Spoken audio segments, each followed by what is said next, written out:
Écoutez, effectivement, on voit un retour progressif à la normale, mais la crise de la Covid a eu plusieurs impacts effectivement sur les filières de construction. Première, il faut se souvenir que les trois confinements lors du premier de 2020 et 2021, les chantiers ont été arrêtés pendant près de 3 mois en France. Donc, il a fallu mettre en place un protocole sanitaire. Donc, les chantiers sont arrêtés. Donc, ça a été une première perturbation. La deuxième, ce qu'on a constaté également, c'est que quand l'économie s'est mise à redémarrer, les continents américains, asiatiques sont redémarrés avant l'Europe.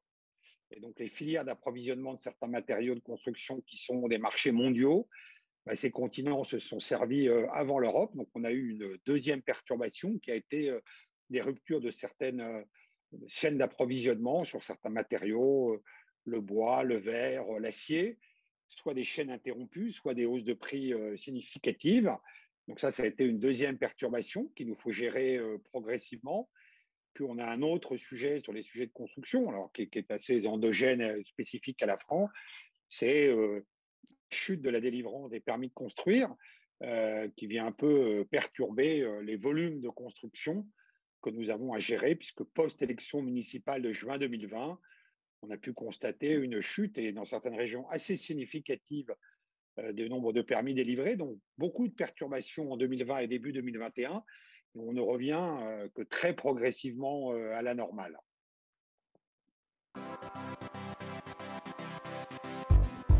Ce qu'on constate, et plutôt que de besoin, je parlerai d'envie. Nous, ce qu'on a constaté, on interroge beaucoup nos clients, c'est qu'ils ont été amenés pour beaucoup d'entre eux à passer beaucoup de temps dans leur logement en 2020 et 2021, pendant les 3 confinements. Et certains aspirent ou ont envie de logements plus grands, plus aérés, probablement avec des espaces extérieurs. Ils ont pu, en vivant à l'intérieur de logements, avoir de nouvelles aspirations. Et il y a un deuxième phénomène qui se greffe sur ce sujet, c'est que, vous le savez, pendant cette période de 2020-2021 de crise sanitaire, le taux d'épargne des Français a augmenté considérablement. Les Français ont beaucoup épargné. Donc, ils ont à la fois de nouvelles envies pour un logement de meilleure qualité, parfois même un logement ailleurs que l'endroit où ils sont. C'est des volontés ou des envies qui sont liées au développement du télétravail. Il y a des gens qui se disent, je pourrais aller habiter ailleurs que là où j'habite si je télétravaille 2 ou 3 jours par semaine. Je veux un logement plus grand, plus aéré, avec des espaces extérieurs. Et en plus, j'ai épargné de l'argent. Donc, j'ai éventuellement de quoi constituer un apport, on appelle l'apport en fonds propres, pour demander un crédit immobilier. Donc, on a à la fois des nouvelles envies et des gens qui ont probablement les moyens, parce qu'ils ont épargné pendant cette crise.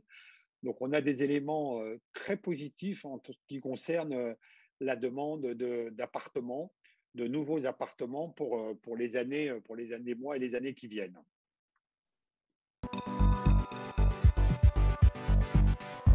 Nous, on a essayé de tenir compte de ces nouvelles envies. Donc, on a développé des concepts, notamment de la nature en ville, de la nature qui fait du bien dans les nouveaux programmes que nous développons. Et on a, par exemple, on s'oblige à planter au moins un arbre par habitant pour chaque programme que nous réalisons. Nous avons par ailleurs, nous astreignons à ne proposer que des appartements qui disposent un minimum d'un espace extérieur, privatif ou partagé, mais que tout le monde puisse accéder à un espace extérieur, soit un balcon, une terrasse ou une loggia, afin que tout le monde, parfois il y a des grandes terrasses partagées ou des jardins partagés ou privatifs, mais on s'oblige à ce que tout le monde puisse avoir accès à un espace extérieur privatif.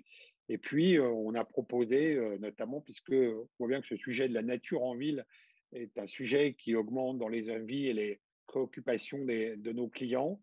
Donc, on a beaucoup travaillé sur les modes d'aménagement, de plantation des balcons et des terrasses pour aider nos futurs copropriétaires à aménager avec des espaces verts les espaces extérieurs que nous réalisons pour eux. Donc voilà, on développe un ensemble de solutions pour essayer de concevoir des logements qui répondent aux aspirations nouvelles qui sont nées de cette période de crise sanitaire en matière de logement.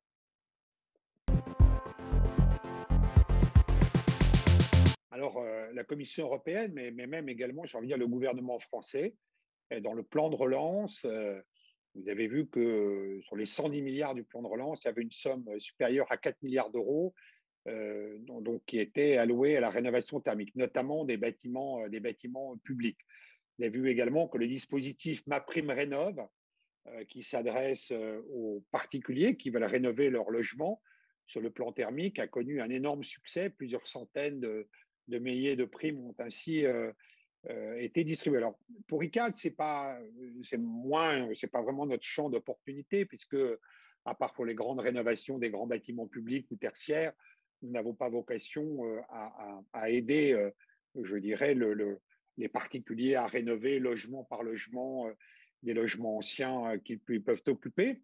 Mais ça montre en revanche la direction d'un mouvement très vertueux, c'est qu'au-delà de la qualité d'usage des appartements, leur taille, les espaces extérieurs, le gouvernement a souhaité mettre l'accent sur la qualité énergétique des logements. Et on voit bien qu'en cette période où le prix de l'énergie est en train de flamber, c'est évidemment une préoccupation qui est d'autant plus d'actualité. Donc on peut penser que MaPrimeRénov' va continuer à se développer fortement. Pour les gens comme nous, je mettrais plus l'accent sur les deux commissions qui ont eu lieu. Vous avez vu que la ministre du Logement a lancé une commission sur réfléchir à l'habitat de la France de demain, réfléchir à essayer de normaliser ou de conceptualiser les caractéristiques du logement de demain, plus grand, hauteur sous plafond plus haute, évidemment une partie de performance énergétique et environnementale plus élevée, des espaces extérieurs. Donc, et vous avez probablement vu que d'ailleurs la ministre du Logement a dit que pour se procéder le dispositif Pinel, après 2022, il ne serait réservé qu'aux logements qui correspondront à ces caractéristiques très vertueuses des logements de demain. Et puis, il y a eu également la commission Rebsamen qui a travaillé, elle, sur finalement comment, je devais résumer, comment on peut construire plus, quels sont les freins à la construction, puisque c'est une chose de se préoccuper de la qualité des logements, ce qui a été fait dans l'une des deux commissions, ce qui a été fait dans le plan de relance au travers de la rénovation énergétique. Ce qui reste encore à faire, c'est de se préoccuper de la politique du logement en termes quantitatifs. Et là, il y a un vrai sujet qui n'est pas encore complètement traité, qui n'est pas encore adressé. La chute des permis de construire que je décrivais en début de cette interview va provoquer un manque de logement très significatif dans les années à venir. C'est vrai pour le logement libre, ce sera encore plus vrai pour le logement social ou le logement intermédiaire. Donc, il y a une vraie problématique au-delà de la qualité des logements, de quantité de logements. Et l'État, alors, n'a pas traité ce point dans le plan de relance, mais dans des dispositifs subséquents pour venir encourager les maires à bâtir plus, à construire plus, donc avec des dispositifs d'incitation pour les maires bâtisseurs. Il est encore un petit peu tôt pour savoir si ces dispositifs sont suffisants et vont être efficaces. Ils sont vraiment essentiels parce que c'est une chose de construire des logements plus agréables, plus grands, plus vertueux. Mais la première, je crois, des obligations, des objectifs d'une politique du logement, c'est déjà de construire en nombre suffisant des logements afin de faire face à la croissance démographique.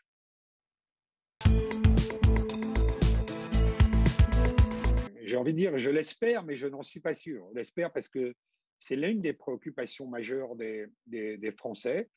Le prix du logement est une préoccupation majeure des Français. Le logement est trop cher en France et la principale raison, pour revenir à ce que je disais il y a quelques instants, la première raison d'explication pourquoi le logement est si cher, c'est parce qu'on n'en produit pas assez. C'est vraiment une problématique d'offre et de demande. Donc, c'est une préoccupation des Français qui s'est doublée d'aspirations nouvelles, comme on le disait il y a quelques instants, pendant la crise de la Covid.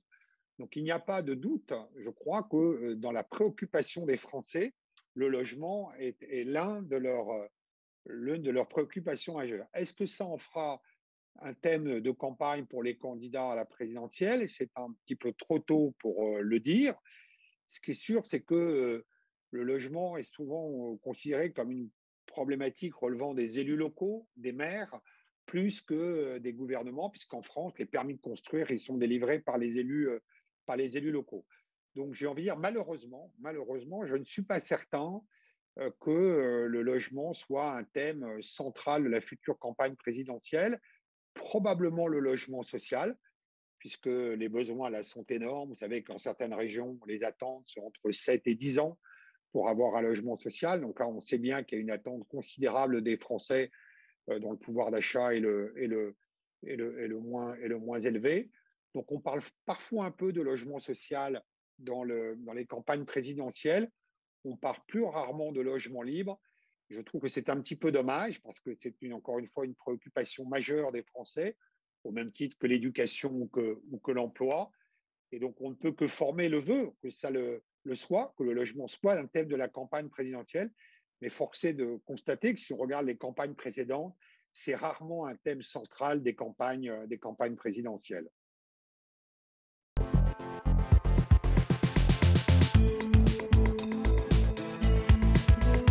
Oui, et je crois que l'immobilier est un secteur essentiel de l'économie. C'est près de l'immobilier et le bâtiment, près de 8 ou 9 du PIB. Ça n'est pas ce qu'on entend parfois la rente immobilier. L'immobilier, c'est le logement des Français, ce sont les bâtiments de bureaux, ce sont les cliniques, les EHPAD que l'on construit. Donc, je crois qu'il est temps de remettre ce sujet au cœur des préoccupations des élus, qu'ils soient locaux ou nationaux. Et il est temps aussi, je crois, que l'on cesse de prendre, je dirais, uniquement l'immobilier comme une vache à lait fiscale, ce qu'elle est un peu le cas aujourd'hui, et qu'il serait préférable de voir vraiment l'immobilier comme un secteur économique qui permet de satisfaire bon nombre des besoins et des envies des Français. Je crois que ce qui est important avec cette campagne présidentielle qui arrive, c'est qu'on change l'angle de vue avec lequel on regarde ce secteur immobilier. J'espère que cette campagne en sera l'occasion.